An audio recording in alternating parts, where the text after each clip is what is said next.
Welcome back to the channel. I'm George. I'm Stop. So we're back here and we're trying to finish up getting this thing together. There's some major updates that we have with this car. As you guys saw in our previous video, we went to the dyno and made 754 wheel on the 85. Supposedly made 754 wheel. Never has a 24 valve ever made that much power, but you know. Anyway, peanut gallery aside, guys, we got some major updates and new bits in terms of what we're doing to this car and what's coming up. So where to start? So we relocated the catch can. That's going to be on the passenger side now. I got to redo the fittings. There's a 90 degree there. I have to install a 45 and then retrim the line so this way they're perfect together. As you see, one's longer than the other as they were meant originally to go on the driver's side. Figured we put it over there. We got a little extra room there, being that this is a tubular manifold. The old setup didn't really leave much room there by the tire well. And plus, there's a lot of stuff that's going on here already anyway. Got a lot of vacuum hoses, things that we got to clean up, extra wires. The Haltech harness, I had Turbo Joe pre-wire things that I don't even have in the car yet. Some extras that maybe down the line I may install, but it was cheaper to have him pre-wire it now than add it later, and I thought it would be cleaner, but we still have to tidy everything up and scrunch everything together. Anyway, what we're going to be doing today is boost leak checking, and it's a really important part of making sure your vitals on your turbocharged car are healthy. And if you're not flowing the air that your turbo is supposed to be pushing out and your ECU is not getting the air that you're supposed to think you're supposed to be getting, then that's going to be a problem, guys. So what we've always been doing is always using like makeshift stuff, and it's always worked pretty well, but it's always hard too to make one piece that kind of fits all. And this was like on a intake elbow, and then it was on a charge pipe, and then, you know, we made some so large, then we had another one that's like half the size. I think it's somewhere here. I don't know exactly where we put it, but there's our homemade boost leak checker. So the guys over at Turbo Boost Leak Testers have sent this over. So full disclosure, guys, this is not a paid advertisement. We haven't been paid to advertise for this piece, but they hit us up on the forums and they said, hey guys, we have a really cool product, you guys should try it out. And that's what we're doing. We're going to try it out and see if it works. And if it doesn't, at least you guys would know. Is that what it looks like? So check this out, guys. So 2 T-bolt clamps with reinforced silicone, and it looks like billet. And is that silver anodized or just polished? Oh, God. Nobody wants to do anything silver, George. Just, God damn. This is what I deal with. Is that silver anodized or is it polished? It looks silver anodized. Anyway, silver anodized cap. And the one real cool thing that I liked about this, check this out. So the same hose and the same fitting you guys use to fill up tires, you guys can use this. Try to focus the camera. There you go. And it'll fill, and then you got your pressure gauge, which is going to have bar, and then PSI, which is going to go up to 15 PSI. So we're going to go up to 15 and see where it leaks, or if it does. Hopefully it doesn't, man. I don't want to take this car apart, but we're going to see what happens with this. So I'm going to put the cap back on. Should we strap down the cylinder head? Because this car has never seen that much boost before. 15 PSI? It's true. This car is slow. Wow. So, alright guys, so we're going to be installing this. In fact, Stav, you got the, go ahead, do the honors. Stav's going to install it on. He's so graceful. So graceful. I think I've done this before. And he has a 10 millimeter in his hand that hasn't got lost yet. The magical 10. So anyway, guys, while he's installing that, we already built up pressure in our compressor, so we got the line ready to go, and we got our tire fill gauge. And while he's doing that, I want to go over a couple other things too. Also picked up, as you see how nasty this is. I painted it a long time ago, and it was from the old the old narrow body. I painted it so it looked better, but paint's faded, it's got oil. I screwed it up, so I ended up picking up a new one, which I thought would be super expensive, but they're not. They were like 19 bucks. So I picked up a new one, and then the cap actually came with the car when I bought the Widebody as a rolling chassis. So I ended up getting this cap and that cap, and then just polished them up a little bit so they look better. So we'll be installing that this week as well. Are you getting ready? Let's do this. All right, hold on. Let me put this back. All right, so go ahead. I gotta take the cap on. Yeah, go ahead. We're gonna add. So we're gonna go up to like 15 psi. Yeah, I'm gonna go to 50. All right. Well, so pressure pipes go from there, follow underneath, go up this, and then go into the throttle body, the intake manifold. You hear that? Is that coming from your side? No. Fuck, it is leaking. No, it's coming from here. Oh, hold on a second. Oh, you hear that? Yep. From the blow-off valve. Oh, wait a minute. Not from the blow-off valve. From the flange or the actual blow valve? I don't know. Hold on. Oh no, I got my... It's over a weld. It's over a weld. George, did you weld this thing? I did not weld this thing. It's over one of the welds. Oh, hold on. When I cap it, there's a higher... Keep putting pressure. You sure you didn't weld this thing? It's leaking. All right, here. It's from 2 different spots here on the corner. And then, hold on. And on the top side too. Crap. How much pressure are you putting through? 12 psi. 12? Once you let go, it'll completely... Yeah, it drains because it's just gushing out of here. Wow, that's...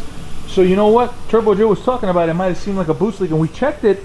We checked it with that. You checked. You checked. Don't put I didn't hear anything because I didn't... How you doing? So, crap, that means we're going to have to take... All right, so the part that sucks is we're going to have to take off that one intercooler pipe going up to the throttle body, which on this setup, it's a bit of a pain. And that's why I want to upgrade to a 1.8T style intake manifold or make the install and servicing with whatever piping, whatever, if we have any leaks in the future, make it that much more simple. This ducts in the back, and this is the only thing available at the time. I was only able to get a 2.8 VR6 SRI off a guy that used to run this in a Golf that was turbocharged, and then we made it work. But, God, that sucks, because that... You sure you didn't weld that pipe? No, I didn't weld that pipe. Well, luckily for the best thing about it, it's a quick disconnect that we have there in the corner. So it's a 4-inch Wiggins style clamp from Vibrant, and then it's a Wiggins style clamp over here. But just getting it out of there is going to be a pain in the butt, and plus we have the blow-off valve, and that's going to be a pain. But now we know we have a leak, and that's why it kind of stutters a little bit on boost, even on the dyno too. Well, we don't know if that's the problem or just the 24 valve's the issue. Such a scumbag. So anyway, guys, our plan is to have this car back on the dyno in the first week of March with Turbo Joe, or at least back at his possession, so this way he could wire in the... oh, I forgot to even talk about the surge tank. Come on, let's go over and talk about the surge tank. So we ended up going with a dual Walbro 485 surge tank, and this is going to take care of 2 problems in one. This is going to help with also fuel supply. So the one fuel pump that's in the tank already will supply this with fuel, and it's going to be pressurized. The return coming off the motor will be hooked up here, so it's always going to have fuel inside. And then plus now, under acceleration or launch, we won't have any fuel feed issues because this thing's going to be pressurized and always filled with fuel. Plus now we don't have to have 8 gallons, 7 gallons, 5 gallons inside the tank. This is always going to be pressurized with fuel, so maybe at the drag strip, if I ever decide to go to, now I can run the least amount of fuel if I can, you know, for that weight. And then fuel injector. We also upgraded to the Fuel Injector Clinic 2150s. The current fuel injectors are in the car, the FIDs 1400s. The problem with these are short body, and the only ones that flow this much are short body injectors, and they're too short. So the usual blue cap that comes on them, that gives them a slight extension, and these injectors are intended for a 3.2 VR6, look like that. But it's still way too short. I think, what was it? These measure out to what, 66 mil, and that has to be 72? Yeah. So we found these LS fuel injector spacers. We had the centers milled out on the lathe at a local machine shop called Rev Manufacturing, and now they fit, and now these are exactly the length that we need to, especially for mine. Now the thing that kind of sucks is 3.2 or 12 valve guys, you guys have no worries because there's injectors that fit your application. But we have no worries in general, but yes. But the 2.8 24 valve VR6, there's really not that much out there in terms of parts. Like even for the valve kit that I went on the cylinder head, it was Ferrera only. Not that I don't complain about Ferrera, but that's your only option. You know, meanwhile the 3.2 has Super Tac. There's all these other options that are out there. Ferrera 12 valve has those same options. 24 valve 2.8, not many options. So should have took the hint. So we're gonna make these work. Hopefully it doesn't affect spray pattern too much. We'll see if it does. But from what we saw from demos in terms of these injectors shooting out fuel, it's more or less like a jet stream anyway, so we should be good. The entire tunnel of these, in fact, Slav, can you get one out of the bag there so I don't have to take this one off? So we had these machines on a lathe, so the whole tunnel was milled to the same spec as the size of the injector tip. So that same injector tip was measured, and then this cap fits perfectly on, and once it's locked on, we have our extension and the perfect tunnel. So hopefully it doesn't affect it. We'll see if it does.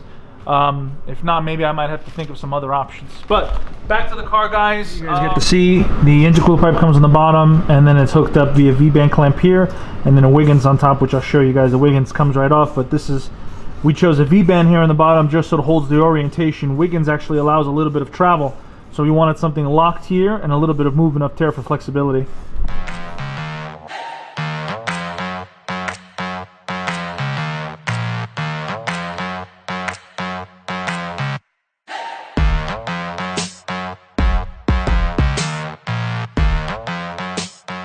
The pipe out. This is where the blow-off valve goes, and we think it's leaking, and we think we see a pinhole right there, and then another pinhole on the corner, which we're gonna, I don't know if that's clear, No. but we're gonna hook up the blow-off valve back up, plug up all the hose, and try to put pressure through this. We don't really have anything set up to put pressure on the outside, but I have some old boost leak checkers that we're gonna see if we can plug up both sides, so let's see. Alright guys, so don't mind my Malaka moccasins.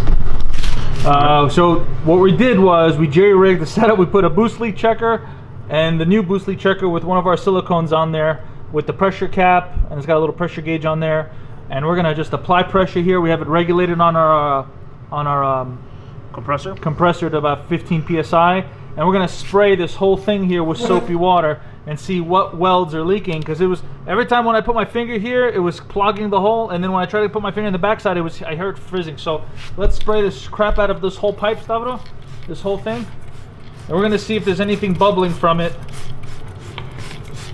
Alright, let's see. Let me get the flashlight too. So let's see what you got. Spray it. Oh, look at that. Look at that right there. One weld. Hold on. Look, one. Where else? Or two right there. Spray it again? Is that it? Yeah, right there. Where else? It's coming from elsewhere too.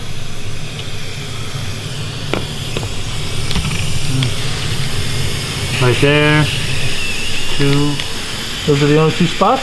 Yeah. What about the rest of the pipe here? Anything here? Nothing, right? Just to make sure. Well, there you go, guys. There goes the source of our boost leak. Well, there's two of them. One, two, and I think there's a third. Nope, there's two. Yeah, right there. Alright, so we have two. Can you see that soapy water? Yeah. It's a fun toy. Yeah, so it's not leaking from the blow valve, it's coming from that weld. And then on the other side as well. Nice. Yeah. Alright guys, well now we found out where the leak is. You can disconnect the hose. So we're going to take off the blow valve, and we got to go back to the fab guy and tell him what the hell, man.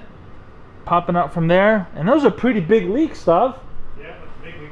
So I'm thinking maybe this might have robbed us, maybe some ponies. Sure. Because we only have the compression set to 8 psi. Imagine when you're pushing 30 through this thing. Yeah, it's probably shooting out like crazy. And you can see all the dirt around it too, how much it's been leaking. Yeah.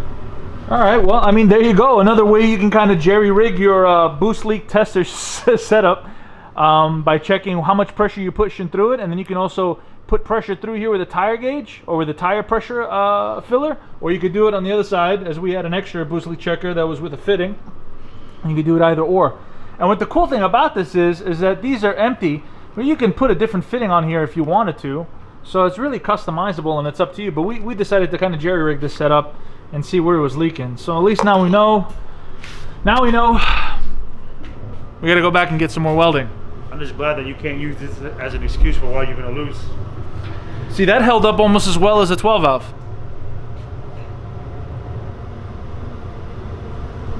That held up almost as well as a 12 valve. Anyway, guys, so in closing, I want to say thank you to Turbo Boost Leak Testers for sending out 2 of their testers. If it wasn't for them, with a pretty stout and robust looking tester, we would probably never found those leaks. Or maybe it was just my fault that I missed it in the beginning. And then we have one for Stavros' car. Well, it was a 2-inch inlet, right, for the turbo? 4-inch inlet. So we'll test Stavros' too when his is coming up in the next couple of weeks. But guys, this is another reason why you should always boost leak test your cars, your projects, as you never know what you're going to find, and always do it frequently. I don't know. For some reason, I'm thinking that those welds weren't leaking before. Maybe they were plugged up with maybe slag or something, you think? It's possible. I don't know. It wasn't leaking before, and now they are. And plus, we were making 34 PSI on the dyno, so it might have cleared out those holes. And then now we have leaks. So always double check your stuff. So, is this thing worth it? Yeah, I'd say so. And you get a real top quality piece.